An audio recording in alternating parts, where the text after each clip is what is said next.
Now I want to go over a few of the tools that are available to you when using your GPS as a handheld device.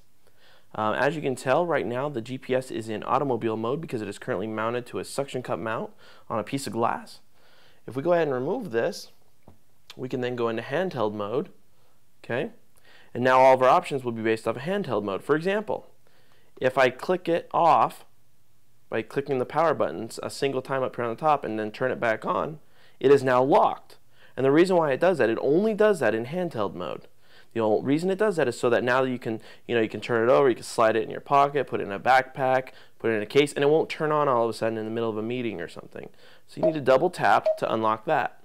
Another great thing that you can do is go into your setting preferences, go to your map and vehicle, I believe. Let me see. Nope, let's go back. Let's go under navigation. Actually, no, I'm sorry. It's under display. Orientation. You can actually choose the orientation, change the orientation to portrait so that we can turn it over. And now you can sort of, hand hold it in portrait mode. Okay. Let's go ahead and save that. And there's a lot of other benefits to doing this. For example, if you go under navigation, I believe, let's check and see. You can limit your walking distance, which is fantastic. If you want to click that, you can say no walking. Or, of course, if you're doing it handheld, chances are you are on foot, and you're going to want to select a certain amount of miles that you don't want to walk. So it chooses the closest, quickest location. That, like, let's say you're looking for a Starbucks. It won't choose one 2 miles away because you've selected that you don't want to walk 2 miles. You only want to walk less than 0.5, or you want to walk less than 1 mile. So let's just go ahead and click save on that. And let's go back to the main menu, or to the main page. Now, if you select where to and you want to choose a location, let's do Starbucks, for example. So let's go into restaurants, under coffee and tea, and it's the last location, or one of the choices that we chose before was Starbucks. So we're going to go ahead and say go.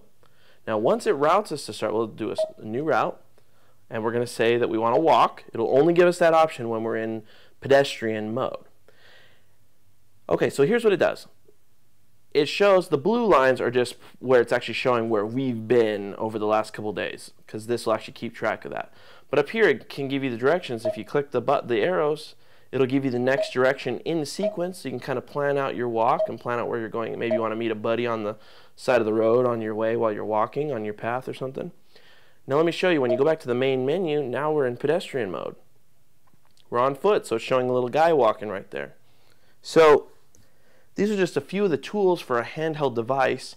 Another great way, there's one more good one that I really like, and that's if you're on a map. Let's say you're out walking around, you find a location you want to save. You can go ahead and click on the map, double click on there, choose a location, choose a point, and choose go. Or you can choose, let me raise it up a little bit, you can choose coordinates, and you can actually go to those coordinates at a later date. So you can save those coordinates and find that location later on. So as you're out walking around, especially if you're a hiker or a bike rider and you're exploring, you can go to those locations later on. So these are just a few great tools for using your Garmin GPS as a handheld device.